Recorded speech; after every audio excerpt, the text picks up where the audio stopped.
Bon matin la gang, donc je vous ai déjà parlé du Fallout Legacy Challenge que je commence bientôt. Je suis en train de me préparer tranquillement pas vite en construisant. Je prépare mon vault, je suis en train de le faire. Les personnages sont faits. Donc je vous ai parlé un peu des défis là, qu'on va avoir dans un autre vidéo. Mais ici, by the way, quelque part par en haut, ok? Il va y avoir la petite carte où est-ce que j'explique le challenge pendant que je fais mes personnages.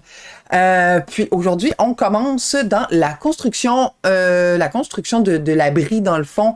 Donc l'extérieur, c'est basically ça marche à moitié parce que techniquement, la première génération, ça vient d'être la guerre nucléaire là, qui s'est tout a sauté partout.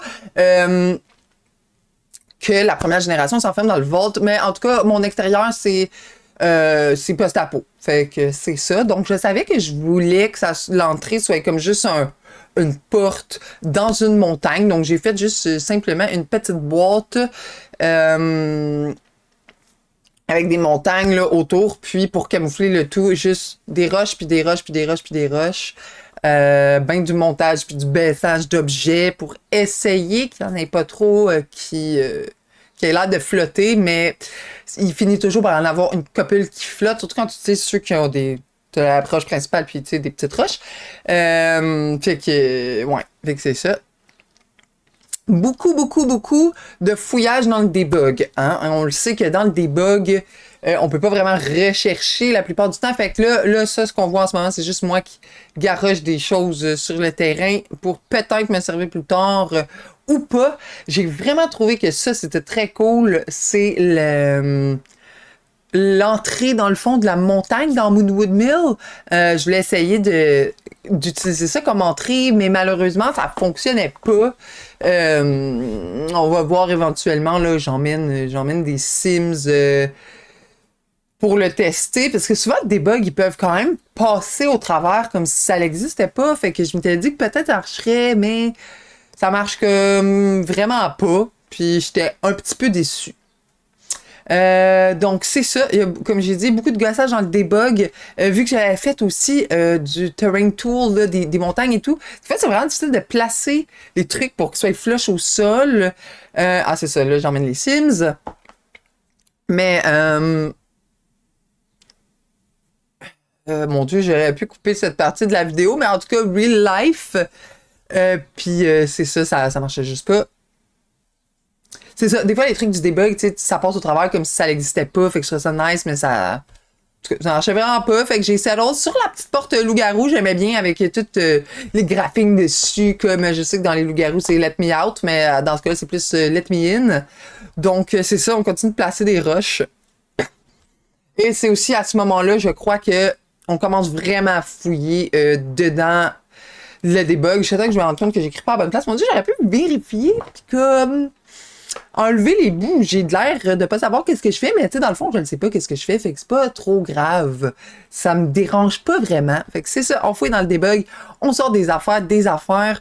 C'est quand j'ai commencé à trouver, c'est ça, les gros billboards, la grue, la cheminée, là, que la construction a vraiment pris, là, comme pris une direction, là, parce que là, au début, c'était juste, bon, je savais un petit peu qu'est-ce que je voulais, mais pas tant que ça, mais dans le debug, le loup-garou a vraiment des bons debugs post-apocalyptiques. Qu'est-ce que j'ai sorti d'autre? Je pense que j'ai sorti une station-service, des roches, évidemment, plus de roches que les 4 roches qu'on a dans le landscaping. Fait que, tu sais, ça, c'est pas pire. Des arbres à moitié morts, vraiment.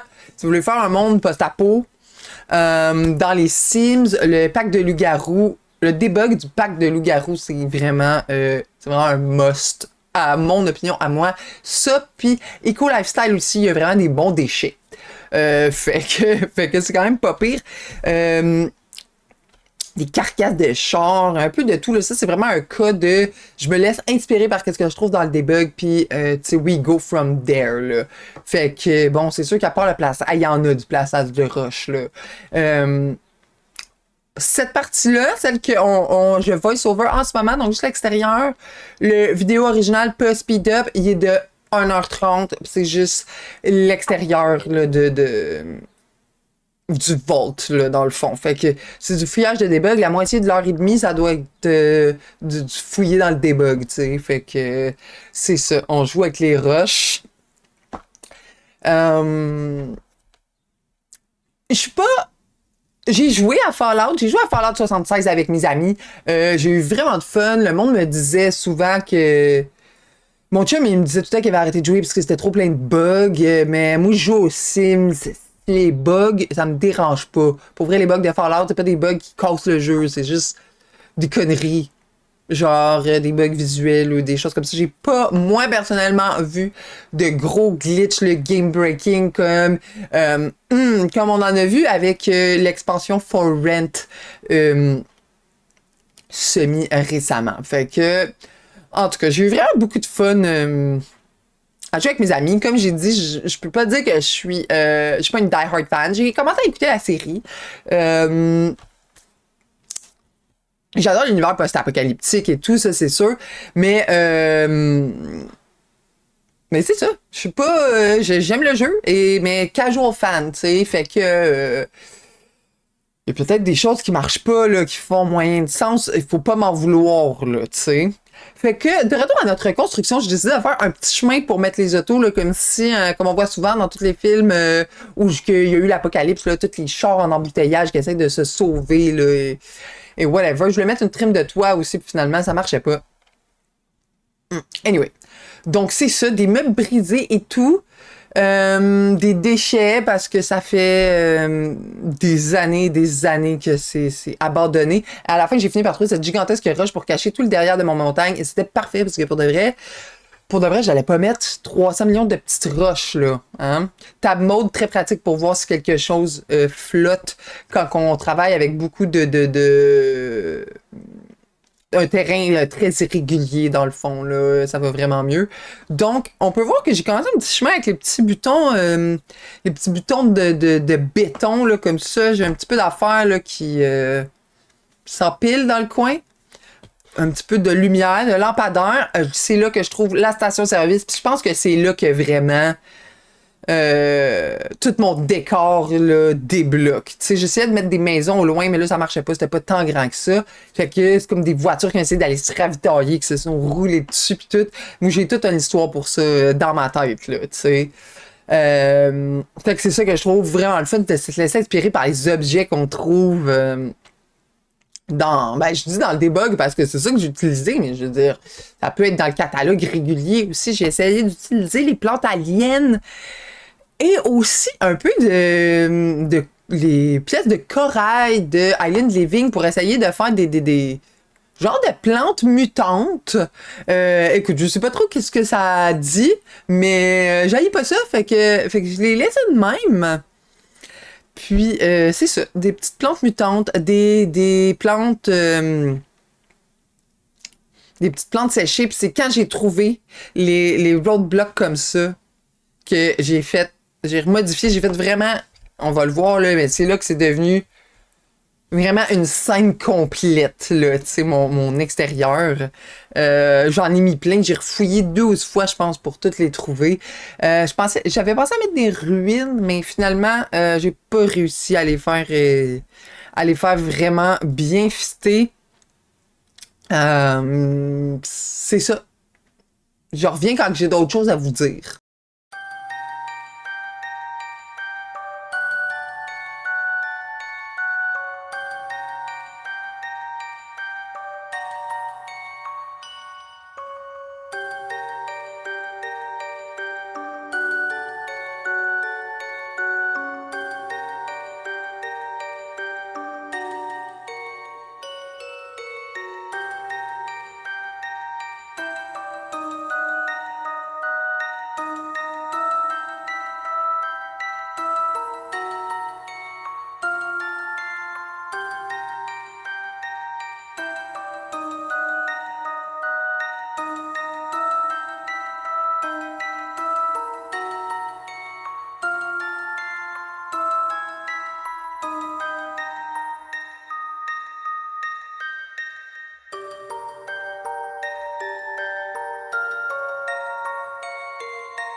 Je suis de retour et j'ai quelque chose à vous dire. Quand j'ai trouvé cette petite clôture à moitié toute tombée, je suis vraiment partie sur un side quest, puis j'ai fait un spot comme si quelqu'un avait essayé de se faire un campement dans le fond, à côté de la route, je sais pas, attendre son tour que la porte de la vault s'ouvre, je sais pas, les petites tentes, là, j'ai vraiment commencé à me faire un abri, puis pour de vrai, j'ai trouvé ça vraiment le fun. C'est un petit side quest. Écoute, mais pour de vrai, ça m'a duré quand même vraiment longtemps. Ça a dû me prendre comme une demi-heure faire le petit abri, tu sais, back and forth. Là. Des fois, je trouve quelque chose qui me fait penser à l'avant. Oh, je m'en vais le mettre. Après ça, oh, je retourne à mon petit abri. C'est pas toujours facile les constructions comme ça. Fait que c'est ça.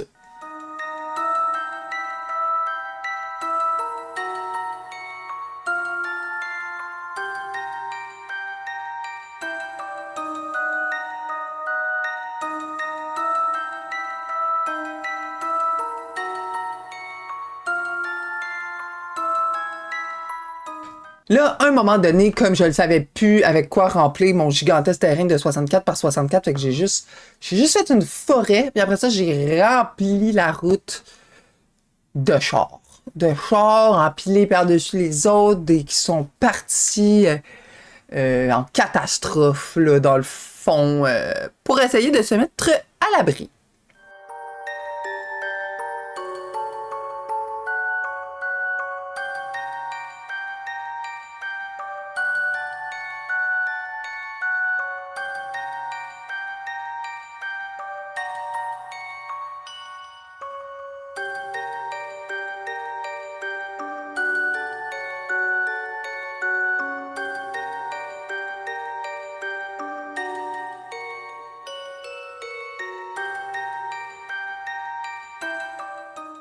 Évidemment, comme on peut le voir, je reviens périodiquement à mon petit campement de fortune parce que on trouve quelque chose qui fait penser à qui devrait aller là ou quoi que ce soit. C'est ça, hein, dans des bugs, on manque tout le temps quelque chose.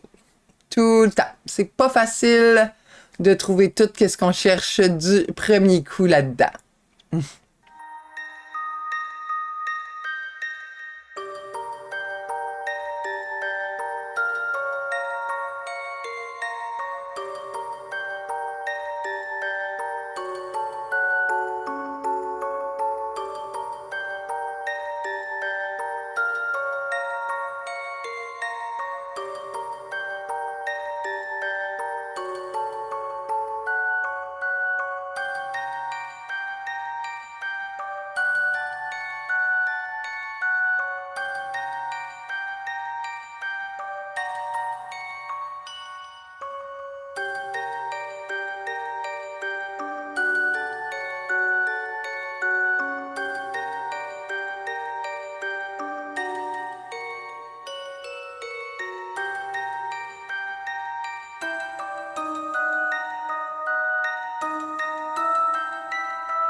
Je peux pas croire que j'ai trouvé le moyen de rajouter encore plus de roches. Donc, anyway, l'enregistrement tire à sa fin. Donc c'est ça. J'espère que vous allez suivre l'aventure avec moi parce que, en tout cas, à date, pour la montée, j'ai vraiment du fun. Le prochain épisode la prochaine vidéo sur la construction du Vault, ça va être le layout, dans le fond. Ça aussi, c'était compliqué. Je fais jamais des si grosses constructions, là. Donc ça va être à venir. Vous checkerez ça. C'est bien le fun. Ça va être aussi là en speed build avec un voice-over. Peut-être que je vais encore popper in et out comme ça parce que j'ai pas tout le temps tant de choses à dire que ça after the fact sur une construction. C'est quelque chose que je trouve quand même assez difficile, mais comme j'ai une vie, malheureusement, en dehors des Sims, des fois j'ai pas le temps. Des fois j'ai pas le temps d'enregistrer, fait que je construis en faisant autre chose, fait que j'ai pas bien le choix de le voice-over après. Donc c'est ça. C'est ça ma construction. Fait que bye, bonne journée!